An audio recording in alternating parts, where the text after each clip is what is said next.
मध्ये अग्रलेख छापून आलं. मी खरं तर संजय राऊत त्याविषयी बोलले होते. आपण त्याच्यावर प्रतिक्रिया ऑलरेडी दिली होती. त्यानंतर आज पुन्हा सामन्यातनं अग्रलेख येऊन पुन्हा ती भाषा किंवा त्याच्यापेक्षा कठोर भाषा वापरली गेलेली आहे. प्रोग्राम होऊन गेलाय. तरी पण हे मी तुम्ही स्वतः आयोजक आहेत, प्रचाराध्यक्ष आहात, त्याबद्दल तुमचं. कार्यक्रमाच्या आधी जेव्हा हे विधान केलं गेलं होतं तेव्हाच मी हे सांगितलं होतं की हा एक तर राजकीय कार्यक्रम नाही, पुरस्कार नाही आणि राजकीय व्यासपीठी नाही. 83 पासून या पुरस्काराला जेव्हा सुरुवात झाली, आपण जर का यादी बघितली तर विविध क्षेत्रातल्या लोकांना हा पुरस्कार दिलेला आहे आणि सर्वच राजकीय क्षेत्र सुद्धा म्हणलं तर अनेक पक्षाच्या लोकांना हा पुरस्कार दिलाय. अनेक पक्षाचे लोक इथे पाहुणे म्हणून आलेले आहेत. मग ते इंदिराजींनाही दिलाय, अटल बिहारी वाजपेयीजींनाही दिलाय, पवार साहेबांनाही दिलाय, मनमोहन सिंग साहेबांनाही दिलाय, प्राईम मिनिस्टरलाही दिलाय. अशा विविध क्षेत्रातल्या लोकांना हा पुरस्कार दिला गेला होता. त्याच्यामुळे त्याचं राजकारण खरं तर करायला नको होतं. मला आश्चर्य वाटतं की अशा प्रकारचं वक्तव्य आणि अग्रलेखाच्या मार्फत परत अशी भाषा वापरून या पुरस्काराचा बद्दल हे लिहिलं गेलं. मागच्या वेळेला पाहुणे तुम्ही कोणाला बोलवलं म्हणून त्याच्यावर एक मोठा आक्षेप त्यांनी घेतला होता. पण तेव्हाही सांगितलं की हे कुठल्याही सिच्युएशन बेस्ड हा पुरस्कार नसतो. जेव्हा ट्रस्टने ठरवलं गेलं किंवा जेव्हा डोवाल सरांना सुद्धा जेव्हा मी पत्र पाठवलं ते अनेक महिने आधी पाठवलेलं होतं आणि त्याच्यानंतर एकदा ते ठरल्यावर प्रमुख पाहुण्यांचं सुद्धा पत्र हे अनेक महिने आधी जातं. ते काय असं नाहीये की आज मी त्यांना सांगितलं आणि उद्या तुम्ही पुरस्काराला या, असं ते होत नाही ते यायच्यात. त्यामुळे खूप महिने आधी कन्फर्मेशन हे डोवाल सरांचंही आलं होतं, प्रमुख सुद्धा कन्फर्मेशन हे खूप महिने आधी आलं होतं. आणि गृह खातं आणि नॅशनल सिक्युरिटी ऍडवायझर ही प्राईम मिनिस्टर्स ऑफिस आणि डिफेन्स ही चारही खाती एकत्र काम करत असतात. त्यामुळे चांगला कार्यक्रम होईल. त्या दोघांचे अनुभव लोकांपर्यंत येतील की हे सर्व कार्य पुढे जात असताना काय करता येईल. या भूमिकेतनं तो प्रमुख पाहुणे आणि पुरस्कार कोणाला आपण दिलाय असं हे सगळं ठरतं. कार्यक्रम तो उत्तम पार पडला आणि तो खूप चांगला पुणेकरांना सुद्धा देशातल्या लोकांना हा आवडला. याचं निश्चितपणे दुःख वाटतंय की अजित डोवालांचं कार्य हे आपल्याला माहिती आहे. मी ते अग्रलेखात जे बघितलं की त्यांनी त्याला कहाणी वगैरे म्हणलं बऱ्याच याच्यात. आता इंटेलिजन्स ऑफिसर जेव्हा असतो त्यांचे बऱ्याचशा गोष्टी या क्लासिफाईडच असतात. त्या काही लोकांपुढे नसतात की आलेल्या की ते कुठलं कार्य करतात ते याच्यात. आणि तसं हे केव्हापासून गेले 40 वर्ष किंवा त्याच्याहून अधिक काळ हे आपल्या देशाची सेवा करतात. आणि इंटेलिजन्समध्ये असेल, NSA म्हणून आत्ता नेमला असेल, पण पहिलं सुद्धा क्रांतीचक्र हे त्यांना पहिले पोलीस ऑफिसर होते की ज्यांना मिलिटरी बेस आर्मीसाठी ठेवलेला जो पुरस्कार आहे मिलिटरी पर्सनलला जो त्यांना दिला गेला. त्यामुळे त्यांचं योगदान हे निश्चितपणे खूप मोठं आहे. आणि त्याला सुद्धा आपण कुठेतरी ईस्ट इंडिया कंपनी किंवा असं काहीतरी बोलून गालबोट लावतो ही अतिशय चुकीची गोष्ट आहे. म्हणजे ही अपेक्षित नव्हती. त्याकडनं राजकारण हे एका बाजूला झालं. तुम्हाला तुमचे मुद्दे जे आता जंतर मंतर किंवा या प्रकरणावर जे करायचे होते तो वेगळा भाग आहे. पण पुरस्कार ज्यांना दिला गेला अजित डोवालांना त्यांच्या कामावर सुद्धा तुम्ही एक प्रश्नचिन्हच ठेवलं की यांनी काय कामच केलं नाहीये. आणि तसंच अग्रलेखात तर तसंच दिसतंय की यांचं सगळी खोटी कामं आहेत, यांनी कुठलं कामच नाही केलं, यांच्या बऱ्याचशा गोष्टी या चुकलेल्याच आहेत. ज्या परिस्थितीत ही सर्व लोक काम करत असतात ती परिस्थिती बघितली तर ही अत्यंत अवघड परिस्थिती असते. म्हणजे आपल्याला माहिती आहे की देशाला आपल्याला वाचवायला किंवा आतंकवादी हल्ल्यापासूनही त्याच्यावर होणाऱ्या गोष्टीवर किंवा त्याच्यावर मात द्यायला आणि आपल्याला सुरक्षित ठेवायला हे काही एवढं सोपं काम नाहीये. मी इनफॅक्ट त्या कार्यक्रमात भाषणात सुद्धा सांगितलं होतं की त्यावेळेला ब्रिटिशांच्या विरुद्ध लढताना आपले क्रांतिकारक सगळे लढले होते. आणि असंच फक्त देशात नाही परदेशात जाऊन क्रांती घडवली म्हणजे काय तर त्या त्या ठिकाणी त्यांनी सगळा आवाज उचलला होता, एक रिव्होल्ट निर्माण केला होता. ज्यांच्या जसं जसं जमेल त्या पद्धतीने त्यांनी कार्य केलं होतं. आणि आजचे बघितले आपण तर हे आजचे भारताला सुरक्षित ठेवण्याचं एक क्रांतीचंच काम ही सर्व लोक करतायत. म्हणजे एक क्रांतिकारकच असले, आजचे क्रांतिकारकच असले की लोक आहेत. कारण ही देशभर जगभर हे काम करतायत या याच्यावर स्वतःचा जीव धोक्यात टाकून भारताला सुरक्षित ठेवण्याकरता जी लोक काम करतात यांना आपण निश्चितपणे सॅल्यूटच करायला पाहिजे सगळ्यांनी, कारण हे काम सोपं नाही. घरी बसून आपण हे काही करू नाही शकत. त्याला फील्डवर त्याच्यात अडचणी खूप येतात. मी तेव्हा बोललो सुद्धा की प्रत्येक निर्णय घ्यायला सुद्धा यांना अनेक वेळेला भीती वाटते किंवा विचार करावा लागतो खूप, कारण एखादा निर्णय चुकला तर तो डायरेक्ट ह्युमन लाईफशी च्या यांनी मेजर केला जाऊ शकतो. तिथे बोललो तेव्हा त्याच्यात शिंदेशी वाढलेला संपर्क किंवा जवळीक कुठेतरी राऊतांना खटकते म्हणून त्या पार्श्वभूमीवर त्यांनी आता हा तर फार चुकीचा एक हे केला की कुठलाही राजकीय म्हणजे त्यांनी एक मी वाचलं की वशिला लावून किंवा अशा यांनी त्यांचा ऐकून पुरस्कार दिला गेला वगैरे. एक तर वास्तविक पाहता त्यात काय अर्थच नाही.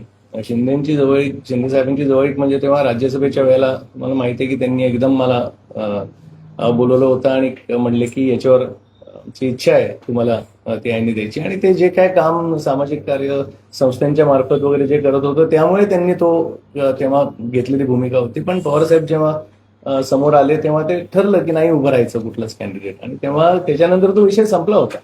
म्हणजे ही कुठली तरी भूमिका असेल आणि वशिला म्हणून ते जे काय म्हणतायत या पुरस्काराच्या याला, हे निश्चितपणे म्हणजे हे अतिशय चुकीचं आहे. कारण हा फक्त राजकीय लोकांना दिलेला पुरस्कार असता तरी ही अँबिग्युइटी रेज होऊ शकली असती की एक विशिष्ट पक्षाच्या लोकांना जास्त दिलाय किंवा काय. राजकीय किती आता 40 पुरस्कारांमध्ये 10 मोजून असतील की राजकीय अगदी लोकांना कोणाला दिला असलं तर, पण उरलेल्या याच्यात त्याचं काहीच नाही. म्हणजे आता जेव्हा पहिल्यांदा जेव्हा जे विश्वस्त होते, जेव्हा जयंतराव टिळक, विठ्ठलराव गाडगे वगैरे सगळे होते, तेव्हा बाळासाहेब देवरसांना पुरस्कार दिलाय. ते तर संघटक होते RSSचे.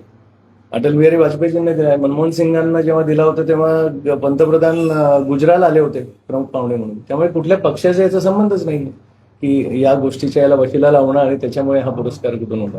खेदजनक वगैरे ठीक आहे, तुम्ही निश्चित करणार ते ऍक्च्युअली निश्चितपणे, कारण हे चुकीचं आहे. म्हणजे हे एक्सपेक्टेड नव्हतं की या गोष्टीचं असं कारण लोकमान्यांचा विचार आणि त्या यांनी ही परंपरा जी चालू ठेवलेली आहे. मी तेच म्हणलो की डोवाल यांचं कार्य तुम्ही म्हणताय की ते टोटल चुकीचं आहे, जे म्हणजे मला मान्यच नाही की तुम्ही आपल्याला माहिती आहे की त्यांचं कार्य काय आहे सर्व, आणि क्लासिफाईड ते असणारच आहे.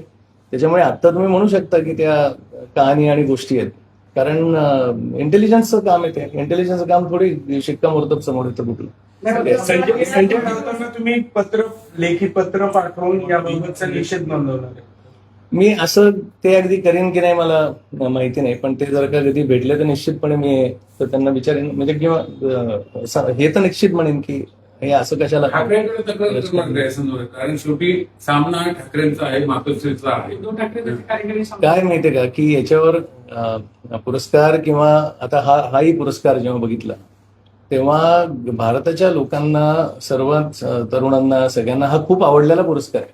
मला वाटत नाही की हे त्यांना तक्रार वगैरे करायची सुद्धा गरज आहे. याला लोकांनीच अप्रिशिएट केलेला हा पुरस्कार आहे. आपण बघितलं तर त्यांनीच डोक्यावर हा पुरस्कार घेतलाय, डोवाल सरांना दिला म्हणून. इनफॅक्ट आम्हाला याचे खूप पत्र आली असतील की तुम्ही त्यांची निवड केली आणि जो खरा हिरो आहे, म्हणजे अशी अक्षरशः आम्हाला पत्र आली की जे खरं फील्डवर काम करतात अशा व्यक्तीची यंदा निवड स्मारकाने केलेली आहे. दादा, एकीकडे हा पुरस्कार दिला गेला, मात्र स्वतः काँग्रेसच्या सुद्धा नेत्यांनी तुमच्यावरती टीका केली. म्हणजे गेल्या 2-3 वर्षांपूर्वीचे म्हणजे कार्यक्रम पाहिले तर मोदींना ज्यावेळेस बोलवलं त्यावेळेस तुमच्यावरती टीका झाली. त्यावेळेस अमित शहाना बोलवलं, अजित पवारांना पुरस्कार दिला. टिळक परिवाराची भाजपशी जवळीक वाढते म्हणून काँग्रेसकडून हे आरोप केले जात आहेत की टिळक परिवार काँग्रेसपासून दूर जातोय, त्याच्यामुळे हे घडलं. नाही, तेव्हा सुद्धा मी तीच भूमिका ही स्पष्ट केली होती की पंतप्रधानांना जेव्हा दिला गेला होता तोही ते म्हणजे हीच भूमिका होती की तो नॉन पॉलिटिकल होता. हा सिच्युएशन बेस नाहीये, त्या व्यक्तीने केलेलं कार्य त्याच्यावर आहे. आणि जसं आता आपण शास्त्रज्ञांना दिला तर त्यांनी कुठलं इनोव्हेशन केलं असेल किंवा तर त्या इनोव्हेशनला पकडून आपण जेव्हा पुरस्कार दिला त्याच्यानंतर 4 वर्षांनी त्यांच्या हातून इनोव्हेशन झालं नाही म्हणून तो पुरस्कार दिला, बरोबर का नाही का दिला हा प्रश्न नाही होऊ शकत. आपण त्यांनी ओव्हरऑल केलेल्या कार्यावर आपण तो पुरस्कार देतो. त्यामुळे पंतप्रधानांना सुद्धा जेव्हा दिला तेव्हा आपण ते कल्चरल रूट्सवर त्यांचा विश्वास, न्यू एज्युकेशन पॉलिसी आणि आत्मनिर्भर भारत ही भूमिका जी लोकमान्यांची सुद्धा होती त्याच्यामुळे आपण तो दिला होता. त्याला कुठलाही पक्षीय रंगच नव्हता. तर पवार साहेब तेव्हा प्रमुख पाहुणे म्हणून होते, सुशीलकुमार शिंदे साहेब तेव्हा व्यासपीठावर होते, पण एक राजकीय उगीच आपलं करायचं उठवलं म्हणून उठवलं. सर, अमित शहाना जे बोलवलं त्याच्यावर त्यांनी भाष्य केलेलं आहे. त्यांनी सांगितलं की जंतर मंतरवर ज्या पद्धतीनं हिंसाचार झाला आणि पोलिसांनी त्याला किंवा रक्ताने हात ज्यांचे माखलेले आहेत अशा व्यक्तींच्या हात पुरस्कार देण्याबद्दल त्यांनी भाष्य केले. तुम्ही अमित शहाना बोलवण्यामध्ये तुमची काय भूमिका होती, हे सगळं कधी ठरलं? आता पुरस्कार जेव्हा पहिलं डोवाल सरांना जेव्हा पत्र पाठवलं ते खूप महिन्याआधी पाठवलं, 6-7 महिन्यापेक्षा जास्त असेल, जेव्हा ती कन्फर्मेशन आली होती. आणि ते आल्यावरच आम्ही गृह खात्यांना सुद्धा गृहमंत्र्यांना सुद्धा पत्र पाठवलं होतं की तुम्ही या कार्यक्रमाला प्रमुख पाहुणे म्हणून येता का.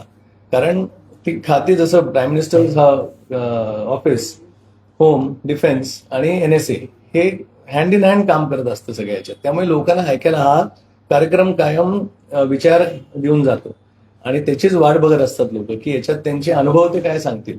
त्यामुळे गृहमंत्री आले, डोवाल सर आले, तर त्यांचे अनुभव यास पूर्ण, कारण बऱ्याचशा गोष्टी आपण आता बघितल्या डोळ्यासमोर, अटॅक्स जे काय झाले, बॉम्ब ब्लास्ट सिरीज असतील किंवा त्याच्यावर प्रत्येकाने घेतलेली भूमिका आणि भारताला वाचवण्याकरता केलेले आहे, तर त्याच्यावर त्यांचं काय म्हणणं आहे हे ऐकायला लोकांना आवडलं असतं. त्या भूमिकेतनं आम्ही त्यांना बोलवलेलो. अजित डोवाल यांना जो पुरस्कार दिला यावर्षी, इंटेलिजन्सचं काम सर्वांचं काम आहे. म्हणजे अजित डोवाल हे इंदिरा गांधींच्या काळापासून कार्यरत होते, ते नंतर रिटायर झाले, नंतर राष्ट्रीय सुरक्षा सल्लागार झाले आणि 2014 पासून ते माध्यमात यायला लागले. गोष्टी मारंगे आता त्यांच्याबद्दलचे एक इमेज तयार करण्यात आली आणि त्यानंतर हा पुरस्कार दिला गेला, असा एक त्यांचा आक्षेप आहे की मग 2014 पूर्वी पण अजित डोवाल यांचं कार्य का मूल्यमापन केलं गेलं नाही किंवा ते इंटेलिजन्स म्हणून त्यांची माहिती पुढे येत नाही तेवढ्या प्रमाणात. मग तुम्ही पुरस्कार देताना ही माहिती आणि ही कलेक्टिव्हिटी नाही हे म्हणजे हा तुमचा प्रश्न बरोबर आहे, पण 40 वर्ष म्हणजे आपण जो बघतो की अनुभव इंटेलिजन्स किंवा ओव्हरऑल NSA म्हणून हा किती मोठा झाला 40 वर्ष केव्हापासून, आणि त्या याच्यात घेतलेला, आणि आता ऑफकोर्स NSA म्हणून ती एक पोझिशन आहेच आहे त्यांना जी दिली, आणि त्या पोझिशनला असताना आपण मी म्हणतो तसं की बऱ्याचशा इन्फॉर्मेशन या क्लासिफाईडच असतात आणि तेच त्यांची एक मोठी कॉम्प्लिमेंट असते मी म्हणेन इंटेलिजन्स ऑफिसरला की त्या क्लासिफाईड आहेत. त्यामुळे 40 वर्षापेक्षा जास्त अनुभव आणि इंदिराजींपासून त्यांना मग पुरस्कार कीर्तीचक्र वगैरे मिळालेत आणि आज सुद्धा तोच माणूस रेकग्नाइज होतोय या गव्हर्नमेंटला सुद्धा. तुम्ही अगदी म्हणताय की जे NSA याचं त्यांना चीफ केलंय, म्हणजे त्यांचं कार्य निश्चितपणे हे खूप मोठं आहे तेव्हापासून, म्हणजे तेव्हापासून रेकग्नेशन मध्ये असलेला माणूस आहे. आणि काही गोष्टी मी म्हणलो तसं की ज्या अगदीच समोर आल्याच आहेत थोड्याफार त्या आहेतच, आणि बाकी इन जनरल इन्फॉर्मेशन जी एक सिक्युरिटी ऑफिसर म्हणून त्या एक फील्डमध्ये आम्हाला जी एक हे करायची होती की देशाला वाचवण्याचं करता किंवा त्या याला घटकाला आम्ही स्पर्शच केला नव्हता किंवा पुरस्काराच्या याच्यातनं, की बाबा जे वाचवायला प्रयत्न करतात इंटेलिजन्सच्या मार्फत किंवा जे स्ट्रॅटेजीज बनवतात अशा कुठल्या व्यक्तीला आजपर्यंत पुरस्कार दिला गेला नव्हता. म्हणून एक विचार होता की आपण त्यातलं बघावं. तर मग डोवाल सरांचं काम आणि त्या पोझिशनलाही आहेतच NSA, त्यामुळे त्यांना आपण दिला तर एक तो मेसेज जातो सगळ्यांना. मी हे म्हणतोय आता मगाशी आत्ता म्हणलो तसं की ते आणि त्यांची अख्खी टीम हे एक मोठं ते कलेक्टेड एफर्ट म्हणून तो एक आवड होता. मी तिकडे भाषणातही बोललो होतो की हे जे काम आहे ते तुमची आणि तुमच्या टीमनी अख्खं जे उभं केलंय त्या सर्व, हे कारण खूप लोक आहेत, अनेक लोकांचा जीव जातात आपल्याला माहिती आहे की आपल्याला देशाला सुरक्षित ठेवण्याकरता. जेव्हा हे या फील्डमध्ये जे कोर्ट ऑपरेशन्समध्ये जे असतात रेकग्नेशन नसतं कुठलं, कधी पेपरला येत नाही, बाकीचं नसतं, पण तरी सुद्धा ती लोक काम करत असतात म्हणून त्यांचा सन्मान यावं करायचा. काँग्रेसने पण पुण्यात आंदोलन केलं या पुरस्काराच्या वेळी, तर त्याबाबत काय म्हणाल? मी बोललो नाही काँग्रेसच्या नेत्यांची, कारण मी म्हणलो तसं की एक राजकीय त्यांची एक भूमिका चालू होती त्याच्यात, पण मी हे निश्चित तेव्हा काही लोक जे होते त्यांना बोललो की याचं या पुरस्कार म्हणून राजकारण करू नका, तुम्ही तुमची भूमिका जी मांडायची आहे ती वेगळी, याच्यामध्ये कशाला आणताय की पुरस्कारालाच त्याला गालबोट लागेल असं नको, कारण हे एक टोटली वेगळा नॉन पॉलिटिकल प्लॅटफॉर्म आहे आणि त्याच्यावर तर नको करायला. लोकमान्य पुरस्कार इतकी वर्ष झालं दिला जातोय, गेल्या 2-3 वर्षामध्ये त्याचा राजकीय वाद पाहिला. मला खंत वाटते की याच्या पुढे पुरस्कार कमीत कमी राजकीय वाद तरी होऊ नये, त्या पद्धतीने टेक्नॉलॉजी टोटल नॉन पॉलिटिकल आहे. मात्र त्यात सातत्याने म्हणजे कुठल्या वर्षी कुणाला दिला की त्याची आंदोलनं पुण्यात पाहायला मिळत आहे. त्या पुरस्काराचे महत्व त्यामुळे काय होतं वादाच्या भोवऱ्यात चालू. निश्चितपणे ते नाहीच व्हायला पाहिजे. आता तसं हे डोवाल सरांना जे दिलं ते राजकीय पद नाही ना, ज्या याच्यावर आपण ते केलंय, म्हणजे त्यांना वेगळ्याच भूमिकेतनं आपण दिलं, पण तेव्हा पाहुणे कोण याच्यावरनं राजकारण झालं, म्हणजे कुठला तरी मुद्दा घेऊन त्याच्यावर उगीच राजकीय हे आरोप प्रत्यारोप होतात, हे निश्चितपणे चुकीचं आहे. म्हणजे ते करण्याची आवश्यकताच नाही. मला नाही वाटत हे कुठेतरी गालबोट लागतंय पुरस्काराला सुद्धा, आणि आपण त्या माध्यमातून ज्या गोष्टी लोकांच्या समोर आणण्याकरता हा पुरस्कार जो चालू केला 83 पासून, की या लोकांचे विचार समोर यावे, त्याच्याकरता हा पुरस्कार आहे, नुसतं त्याला हे नाही. तर संजय राऊतांना तुम्ही आधीपासून ओळखता, त्यांनी पुरस्काराच्या आधी टीका केली, आता नंतर अग्रलेख लिहिला, नेमकं काय कारण काय आहे? कुठल्या मानसिकतेत सर्व आता मलाच आश्चर्य वाटलं, मी तेच म्हणलो की आधी मला वाटलं तर संपला होता विषय, त्यांनी काय सांगितलं होतं, पण परत अग्रलेख लिहिला आणि ईस्ट इंडिया कंपनी म्हणजे एक वेगळ्या भूमिकेतनंच तो अग्रलेख होता की जे ऍब्सोल्युटली चुकीचं आहे. म्हणजे तुम्ही तुमचा विरोध तेव्हा दर्शवला होता, इथपर्यंत ठीक होतं की तुम्हाला ते पाहुणे म्हणून नाही वाटत, तुम्हाला वाटत नसतील. मी म्हणलो तसं आम्ही 6 महिने आधी गृहमंत्री या लेवलची जी लोक असतात किंवा त्यांना आज मी सांगितलं आणि उद्या तुम्ही या पाहुण्या म्हणून, असं होत नसतं. ते 6 महिने आधी पत्र पाठवलेलं असतं. केसरीला उत्तर देणार का? तेच विचारायचं. कारण टिळकांनी अग्रलेख मुळात केसरीमुळे ओळखले जातात. म्हणजे डोकं सरकारचं डोकं ठिकाणावर आहे का हे म्हणजे अग्रलेखाचं सुरुवात टिळकांनी केली आणि आता तेच सामना तेच हत्यार वापरतंय केसरीवरती मी एका अर्थाने. तेव्हा पुरस्कार लोकमान्यांचा सर्व विचार आणि जी त्यांनी भूमिका तेव्हा राऊतांनी जी मांडली, तो विचार नक्की काय होता त्याविषयी केसरी नक्की बोलेल. नाही प्रतिवाद करणार का मी अग्रलेख लिहूनच काय जे फॅक्ट्स आहेत त्या याने अग्रलेख असेल की खऱ्या काय गोष्टी, काय खऱ्या काय खऱ्या गोष्टी आहेत त्या समोर येतील. उगीच त्याला राजकीय रूपचं हे नसेल, पण पुरस्कार आणि हा इतिहास काय राहिला आणि काय आहे त्याच्यावर बघू प्रतिवाद केलं जाईल का? मिळू शकेल त्याला. म्हणजे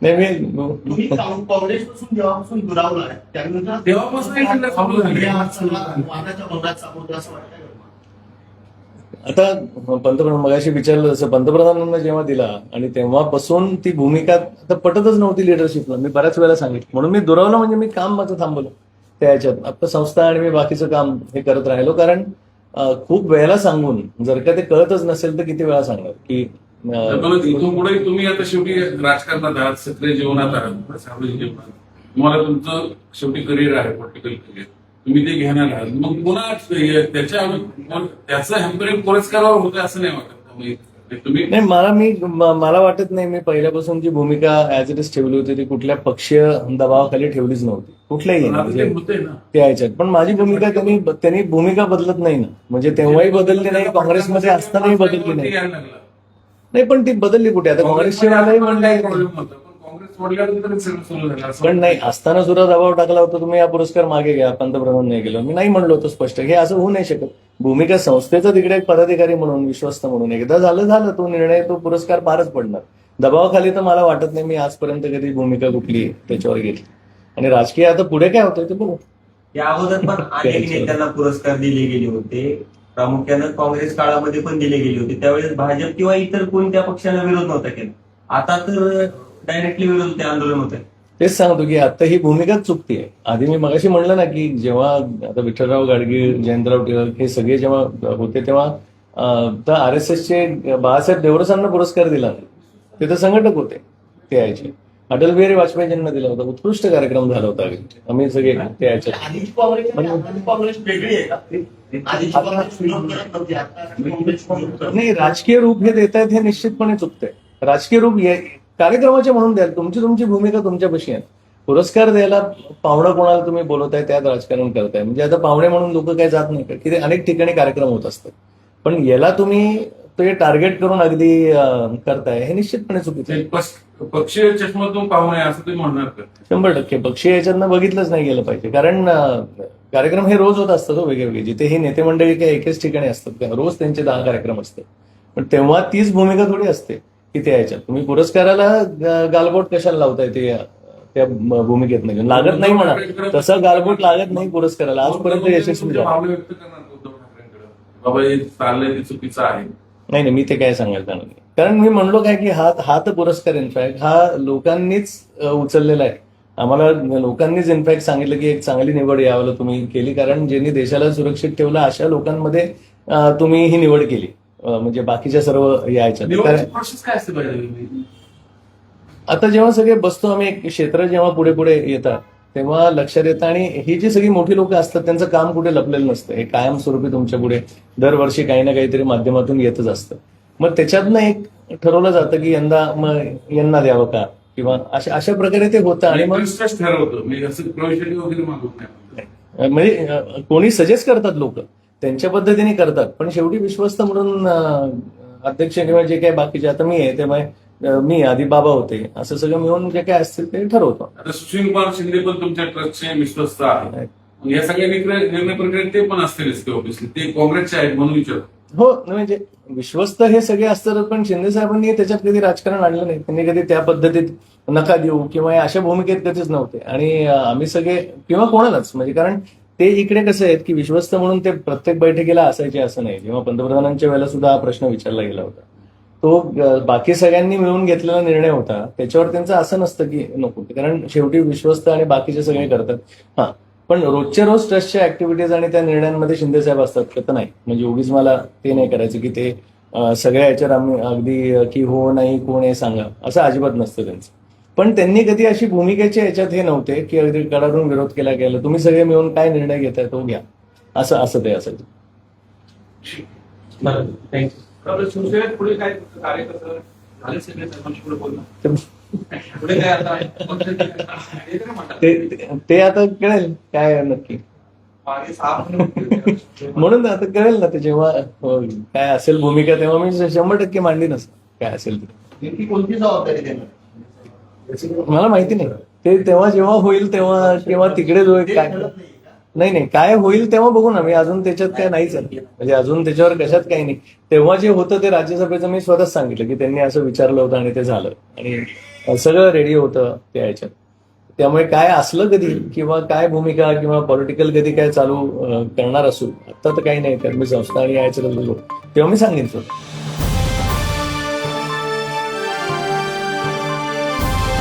समाजकारण, प्रशासन आणि राजकारणातल्या अचूक विश्लेषणासाठी बखर लाईव्हच्या सोशल मीडिया प्लॅटफॉर्म्सना लाईक, फॉलो आणि सबस्क्राईब करा.